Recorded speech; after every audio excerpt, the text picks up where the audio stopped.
Di situ para penghuni kosan yang lain nyamperin tuh ke kamar si Agis, lalu membuka pintu kamar si Agis itu karena Agis lupa tuh buat mengunci pintu kamarnya. Jadi penghuni-penghuni yang lain bisa masuk tuh ke dalam kamarnya.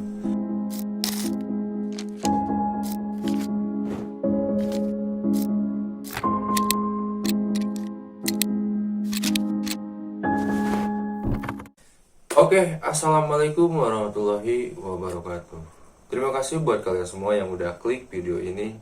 Semoga kalian semua diberikan kesehatan, kelancaran, dan selalu dilindungi dari mara bahaya yang ada di dunia ini. Nah, di malam kali ini atau di segmen kali ini, gua bakal ngebawain sebuah cerita horor tentang kos-kosan angker. Cerita ini dialami oleh seseorang yang bernama Agis dan salah satu temannya yang bernama Ijut. Kedua orang ini mengalami kejadian-kejadian di luar nalar atau kejadian-kejadian yang menyeramkan pada saat ngekos di salah satu kosan yang ada di kota Bandung. Nah, Agis sama Ijut ini pada waktu itu di tahun 2010-an kuliah tuh di salah satu kampus yang ada di kota Bandung. Penasaran dengan ceritanya? Ya udah, gak usah banyak basa-basi lagi. Kita langsung aja masuk ke dalam ceritanya.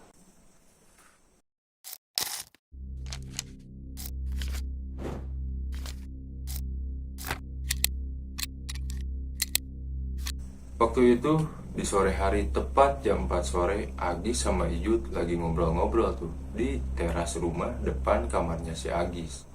Di situ Agis sama Ijut ngobrolin tentang tugas kampusnya. Tapi si Agis ini sesekali ngeliat tuh ke sekeliling area yang ada di kosan itu. Karena keadaan kosannya itu lembab dan juga sangat gelap tuh. Ada sebuah lorong yang dimana ketika Agis ngeliat tuh ke lorong itu, dia merasakan sedikit merinding. Karena si lorong itu tuh gelap banget, ngebuat si Agis merasa merinding. Padahal waktu itu masih sore, belum malam. Singkat cerita, Ijut pamit tuh buat balik ke kamarnya. Di situ Agis pun masuk ke dalam kamarnya.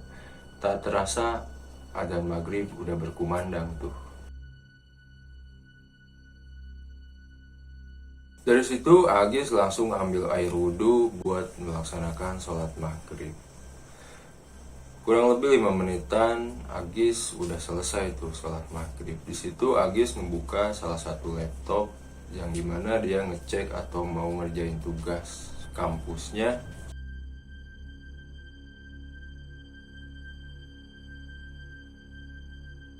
Gak kerasa Agis lagi ngetik-ngetik tuh ngerjain tugas kayak gitu. Waktu udah nunjukin jam 9 malam. Di situ suasana kosan begitu sangat sepi dan hening banget. Gak ada aktivitas apapun dari para penghuni kos. Nah, di situ Agis masih belum selesai tuh buat ngerjain tugasnya. Tiba-tiba Agis ngedenger tuh suara langkah kaki dari arah luar. Di situ Agis perhatiin tuh. Nah, suara langkah kaki itu makin kesini makin ngedeket tuh ke arah depan pintu kamar kos si Agis. Ya, Agis gak pikir macam-macam, mungkin itu si Iju. Di situ Agis tetap fokus tuh buat kerjain tugasnya biar cepet-cepet selesai. Dan tiba-tiba suara langkah kaki itu kayak bolak-balik tuh di depan kamarnya si Agis.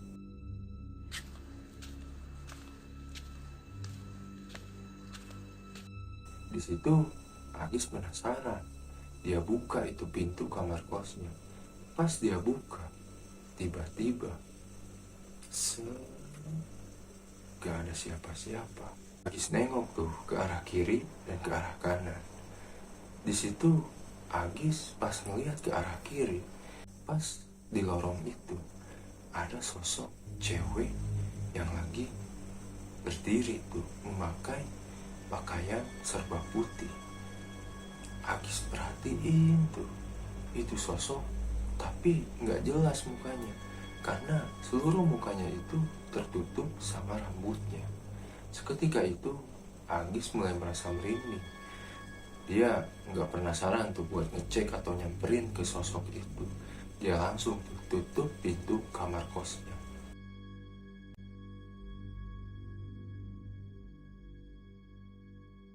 Gak kerasa waktu udah nunjukin, pada waktu itu jam udah nunjukin jam 11 malam. Di situ Agis mulai ngerasa kantuk tuh.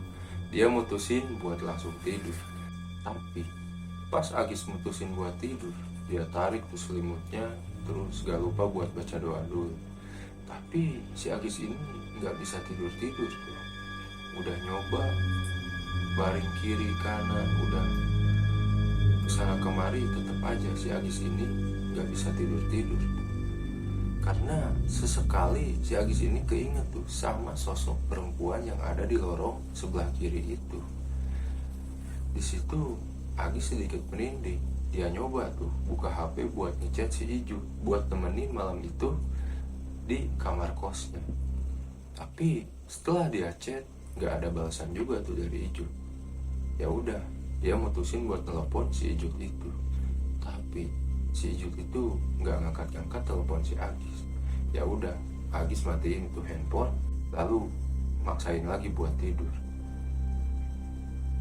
Pas dia mau pejamin matanya, tiba-tiba ada suara ketokan pintu dari arah luar pintu kamar kos si Agis. Di situ Agis mulai panik tuh. Dia merasa cemas karena jam pada waktu itu udah nunjukin jam 12 malam. Dia nggak penasaran tuh buat buka itu pintu, tapi lama kelamaan pintu itu makin diketuk-ketuk tuh. Nggak tahu siapa itu yang ngetuk. Dia coba tuh berdiri buat ngintip dari balik gorden jendela. Pas dia intip dari gorden jendela, di situ nggak ada siapa-siapa. Agis makin merinding tuh di situ. Dia langsung nutupin seluruh tubuhnya, ngebaringin tubuhnya, langsung tutup tuh sama selimut, nyampe ke mukanya tuh.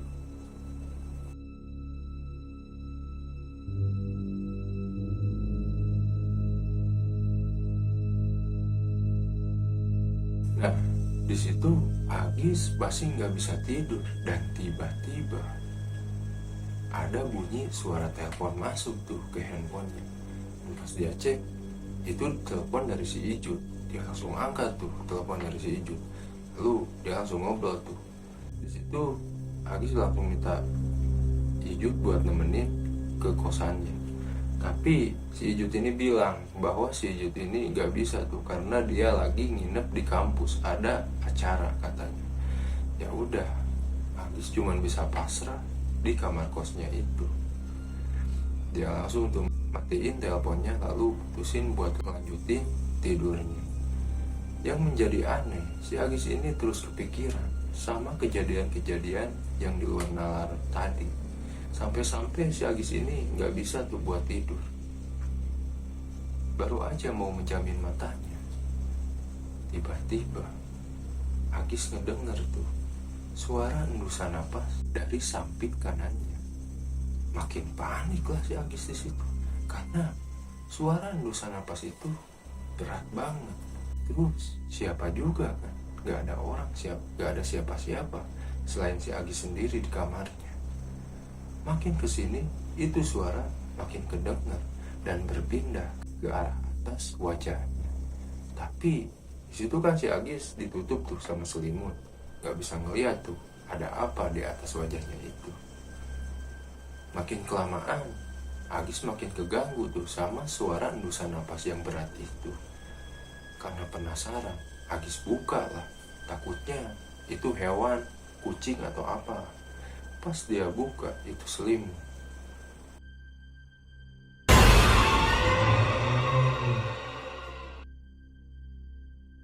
Dan ternyata di situ ada sosok wanita.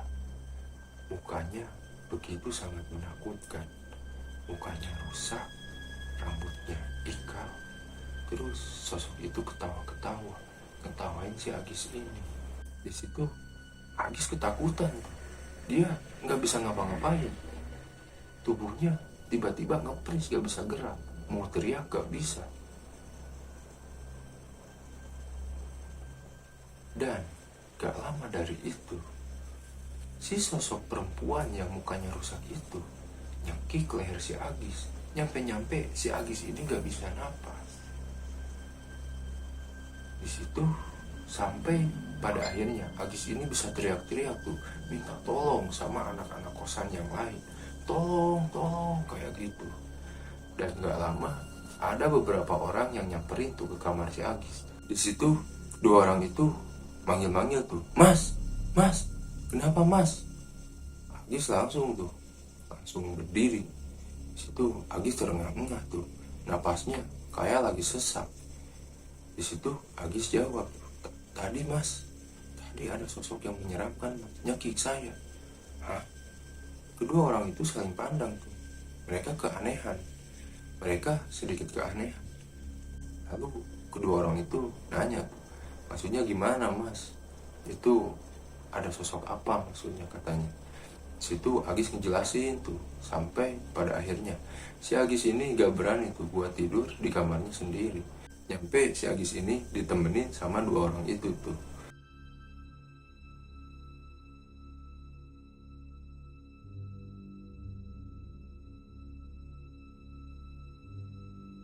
Singkat cerita, pagi udah tiba tuh. Di situ Agis baru beranjak pergi tuh, baru ngunci kamar kosnya buat beranjak pergi ke kampus buat masuk mata kuliah pelajaran.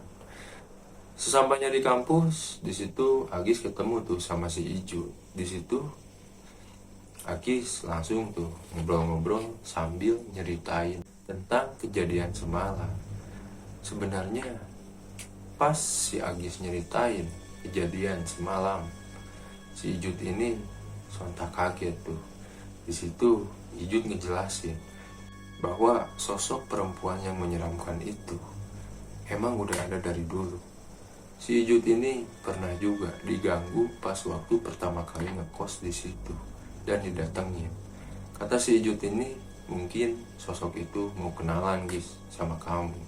Karena ya si Agis ini baru tuh pas waktu itu hari pertama dia ngekos di kosan itu. Dan kosan itu begitu suasananya emang kelihatan angker. Jadi ya mungkin karena murah dan juga mahasiswa lah pasti nyari yang lebih murah. Ya Agis dan nggak tahu juga tuh si Agis ikut si Ijut aja lah ngekos di situ. Dan Ijut gak nyerita tuh tentang sosok perempuan itu. Dan ternyata setelah Ijut bercerita panjang lebar, sosok perempuan itu dulunya adalah penghuni kos di situ juga. Tapi dia adalah korban BD. BD itu ya gue singkat aja ya, BD. Nah, si sosok perempuan itu dulunya korban BD. Nah, sehingga selalu gentayangan di sekitaran kos itu. Nah, di situ Ijut nyoba nenangin lah biar si Agis ini bisa betah tuh ngekos di situ. Tapi Agis ini mutusin buat pindah ngekos karena nggak mau tuh si Agis ini merasa trauma dengan kejadian semalam itu. Jadi pada akhirnya si Agis ini langsung mutusin tuh buat pindah ke kos yang lain.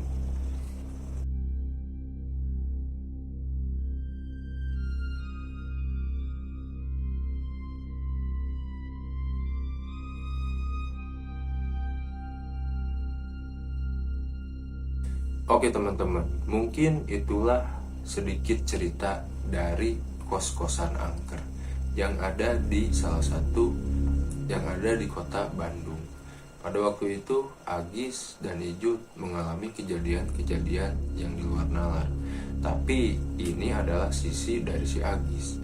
Di part berikutnya ada sisi dari Ijut nih. Gua bakal nyeritain sisi dari si Ijut. Ya udah, buat temen-temen atau kalian semua yang udah nonton video ini dari awal sampai habis, gua ucapin terima kasih banyak. Pokoknya dukung channel ini dengan like, comment, and subscribe. Gua Rinaldi pamit undur diri. Assalamualaikum warahmatullahi wabarakatuh.